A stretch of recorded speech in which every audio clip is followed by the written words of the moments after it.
Good morning बच्चों। हमारा दूसरा अध्याय है गोस्वामी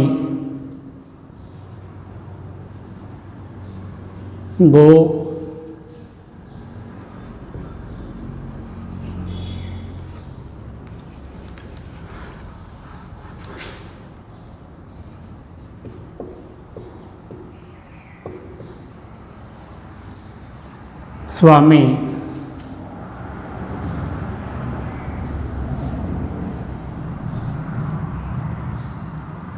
तुलसीदास, गोस्वामी तुलसीदास, इनका हिंदी साहित्य के ये सर्वश्रेष्ठ कवि माने जाते हैं। हिंदी साहित्य के श्रेष्ठ कवियों में इनका स्थान आता है। सबसे पहले ये आपके भक्ति काल की राम सगुण शाखा के कवि माने जाते हैं। इनका जन्म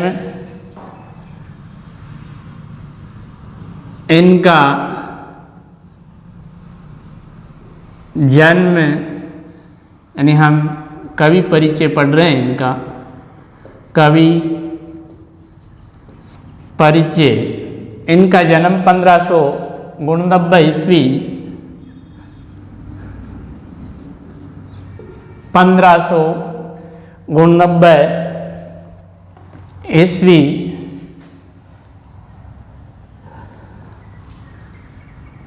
एवं मृत्यु 1623 ईस्वी। जन्म हुआ था इनका 1589 ईस्वी एवं मृत्यु हुई थी 1623 ईस्वी। स्थान का नाम है बांदा, उत्तर प्रदेश।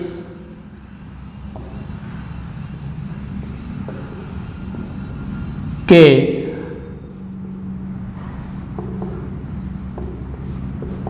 बांदा जिले के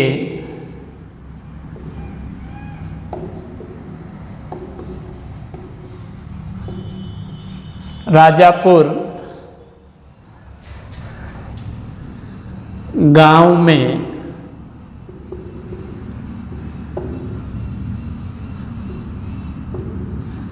हुआ था। उत्तर प्रदेश का एक जिला है बांदा जिला, जिसका गांव है राजापुर। वहाँ पर इनका जन्म हुआ था। इनके पिता का नाम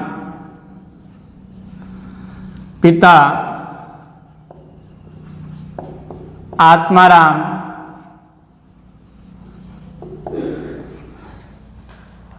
दुबे और माता का नाम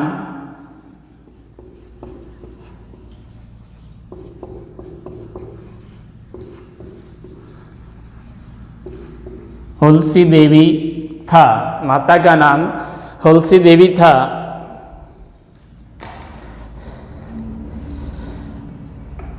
अगला है इनसे संबंधित जो साहित्यिक विशेषताएं हैं। ये भक्ति काल के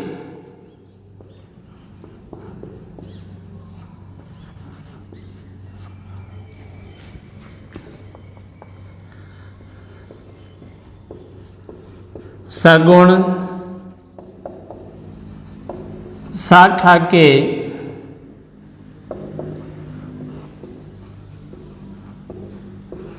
राम भक्त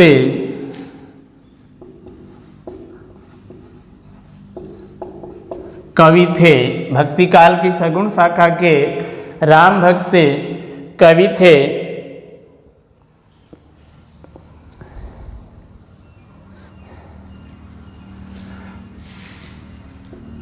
इनके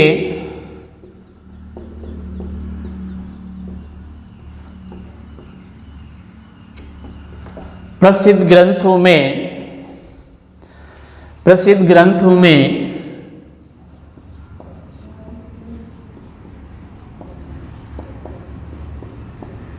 रामचरितमानस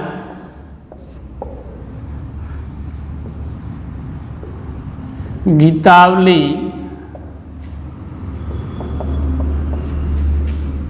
करसन गीतावली,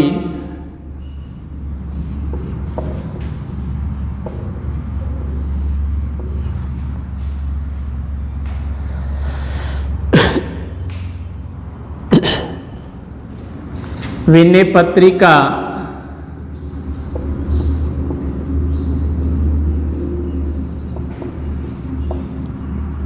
रामाज्ञा प्रश्नावली,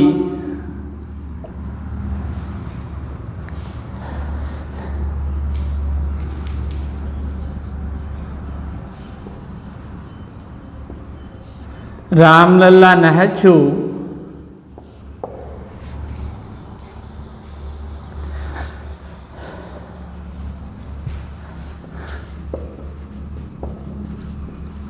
पार्वती मंगल,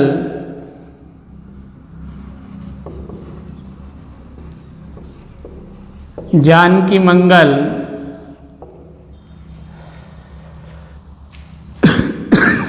बरवी रामायण,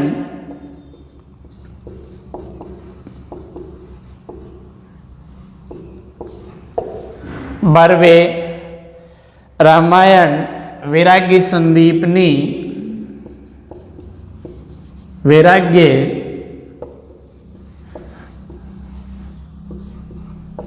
संदीपनी, ये इनके कुछ बड़े ग्रंथ माने जाते हैं। इन सभी की रचना, इनकी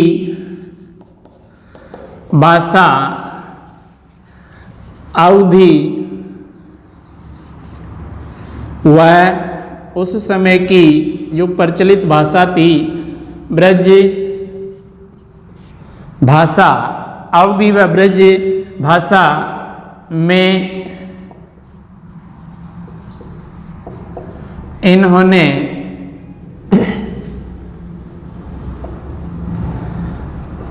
काव्य पाठ किया। अवधि और ब्रज दोनों भाषाओं में इन्होंने काव्य पाठ किया। इन्होंने मुख्य रूप से अपने आराध्य भगवान श्री राम की जीवन से संबंधित आदर्शों को लेकर अपनी कविताओं की रचना की। ये था इनका काव्य परिचय।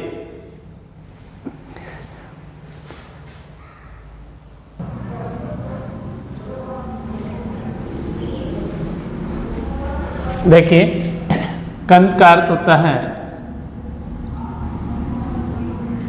पति और कर्ष का अर्थ है विरोध या वेद। हरि का अर्थ होता है ईश्वर और सन का अर्थ है से। सन का अर्थ है से।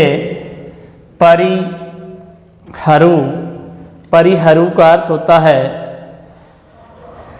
छोड़ दीजिए। परिहरु का अर्थ है छोड़ दीजिए। मोर का अर्थ है मेरा। कहा यानी कहना। अति यानी अत्यधिक। और हित का अर्थ होता है भला। हित का अर्थ है भला। हिये का अर्थ है हृदय। धरु का अर्थ होता है धारण करना। अगला है समुझत जासु दूत कई करनी। समुझत का अर्थ होता है समझाना या समझाना। जासु यानी जिसके। जासु का अर्थ होता है जिसके। दूत कहते हैं संदेश लाने वाले को। कई करनी। करनी का अर्थ होता है कर्म या कार्य। कर्म या कार्य। सत्रवही गर्भ रजनी चर। रजनी का अर्थ है राक्षस। रजनी का अर्थ होता है राक्षस से, सत्रवई का अर्थ है गिरना, रजनीचर यानी राक्षसों, घरनी का अर्थ है राक्षसों की पत्नियां। तासी नारी निज सचिव बोलाई, तासी यानी उसकी, नारी यानी स्त्री या पत्नी, निज यानी अपना या स्वयं का, सचिव का अर्थ है मंत्री, बोलाई का अर्थ होता है बुलाना। पट वहु कंत जो चाहूं भलाई, पट वहु यानी समझाते हुए, कंत का अर्थ होता है पति, जो चाहूं भलाई, चाहूं का अर्थ होता है चाहना। तव कुल कमल विपिन दुखे दाई, तव यानी तुम्हारा, कुल का अर्थ होता है वंश या परिवार, कमल एक प्रकार का जो फूल होता है, विपिन, विपिन का अर्थ है वन, विपिन का अर्थ होता है वन, दुखदाई दुख देने वाला, सीता शीत, शीत का अर्थ होता है शीतल,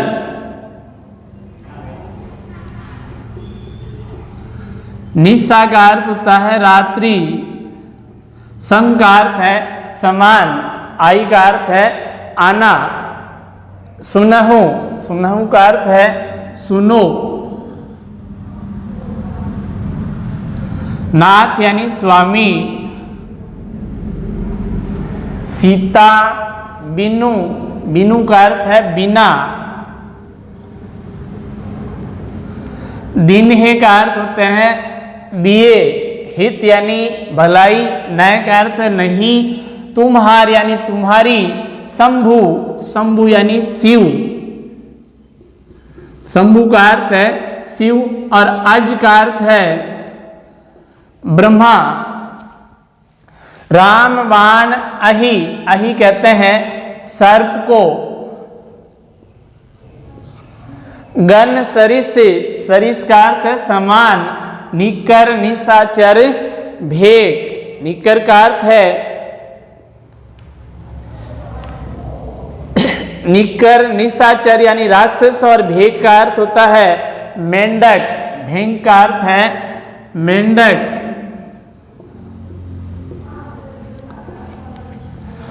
जब लगी ग्रसत, ग्रसत का अर्थ है गरसना, सॉरी ग्रसत का अर्थ है चबाना या पकड़ना, पकड़ना। नय का अर्थ है नहीं, तब लगी जतनो, जतनो का अर्थ है उपाय, करऊ यानी कर लीजिए, तजी का अर्थ है त्याग कर। अब देखिए इसकी व्याख्या कैसे करनी है, ये तो कुछ विशेष इसमें शब्द थे जिनका मैंने आपको अर्थ बताया है। अब इसकी व्याख्या करते समय मैंने आपको पहले पाठ में जो नियम बताया था, प्रसंग या सहप्रसंग, वही नियम प्रस्तुत, पद्यांश, कवि या सीधे प्रस्तुत पद्यांश, तुलसीदास द्वारा रचित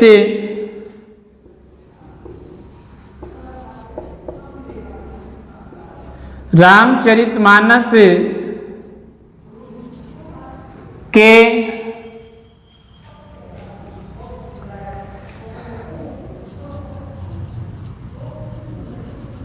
सुंदरकांड से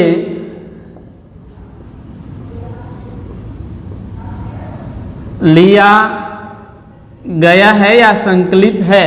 प्रस्तुत पद्यांश तुलसीदास द्वारा रचित रामचरितमानस के सुंदरकांड से संकलित है या लिया गया है।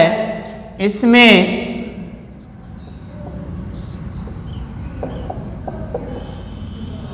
मंदोदरी, क्योंकि ऊपर ही ऊपर हेडिंग डाल रखी है मंदोदरी की रावण को सीख, इसमें मंदोदरी रावण से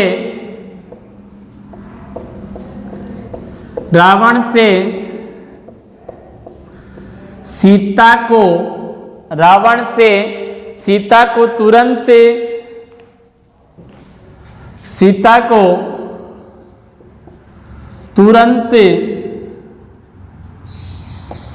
श्री राम के पास भेज देने का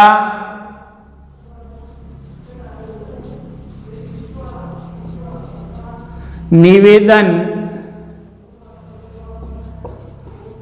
करती है। इसमें मंदोदरी अपने पति रावण से श्री राम की पत्नी है सीता को तुरंत श्री राम के पास भेज देने का निवेदन करती है। तो ये तो इसका हो गया सहप्रसंग या प्रसंग।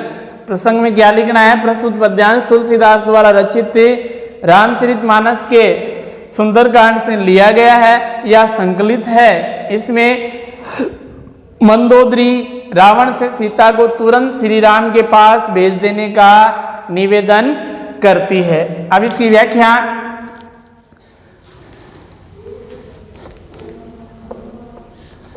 में वही उसका साधारण सा अर्थ जो काव्य पंक्तियों का अर्थ प्रकट हो रहा है वो अर्थ हमें व्याख्या में लिखना है।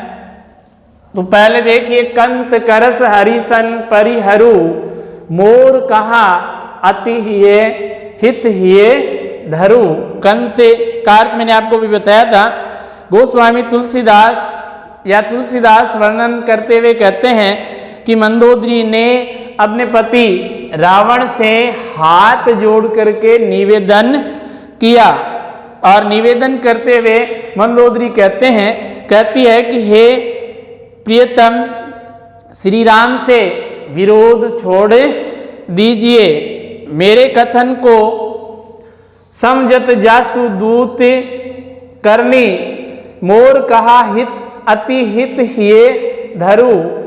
मंदोदरी हाथ जोड़ करके अपने पति रावण से निवेदन करती है कि हे प्रियतम, श्री राम से विरोध छोड़ दीजिए, मेरे कथन को अत्यंत प्रियतम या हितकर जानकर हृदय में धारण कीजिए। मोर कहा अति हित हिये धरु, मेरे कथन को अत्यंत हितकर जानकर आप अपने हृदय में धारण कीजिए। अगली लाइन है, तासी नारी निज सचिव बोलाई, समुझते जासु दूत कई करनी। आगे मंदोदरी रावण को समझाते हुए कहती है कि जिन श्री राम के दूत हनुमान के पराक्रमी कार्यों का स्मरण करते ही सत्रवही ग्रभ रजनीचर घरनी, राक्षसों की जो पत्नियां हैं उन राक्षसों की स्त्रियों के गर्भ गिर जाते हैं। हे प्रियतम, यदि आप भला चाहते हैं, तासु नारी निज सचिव बोलाई, अगर आप अपना भला चाहते हैं तो अपने मंत्री को बुलाकर उसके साथ उनकी स्त्री अर्थात सीता को वापिस भेज दीजिए।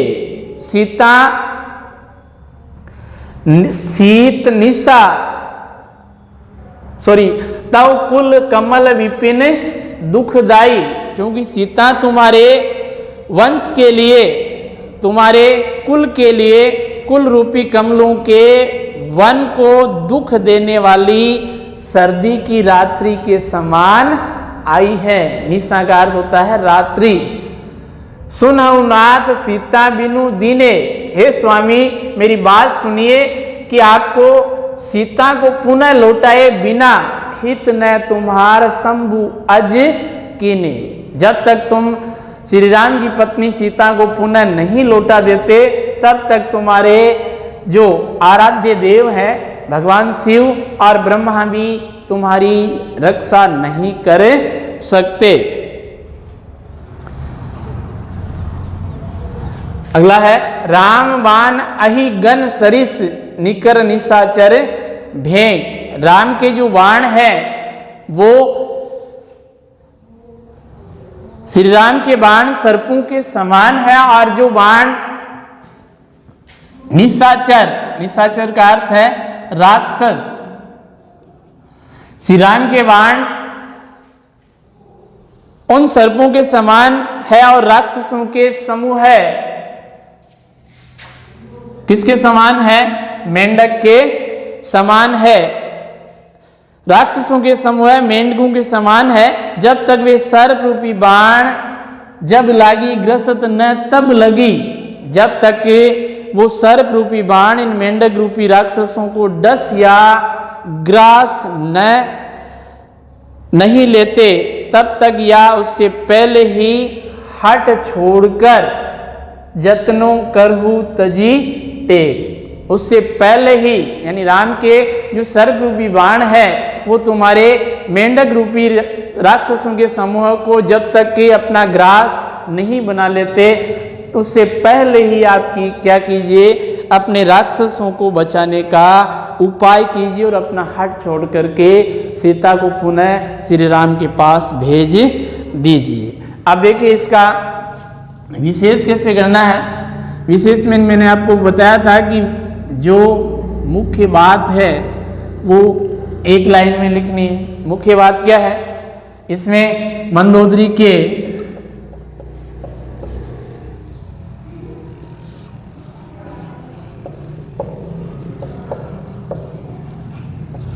विवेक का उल्लेख हुआ है। दूसरी बात, इसकी भाषा क्या है? भाषा आउदी। नंबर 3 वही अलंकार और छंद, दोहा छंद। अलंकार कौन कौन से होंगे?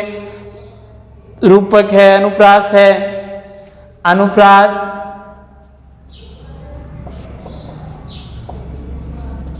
रूपक, उपमा,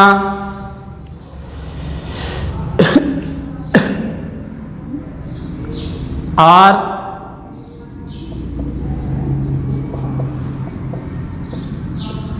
अतिशयोक्ति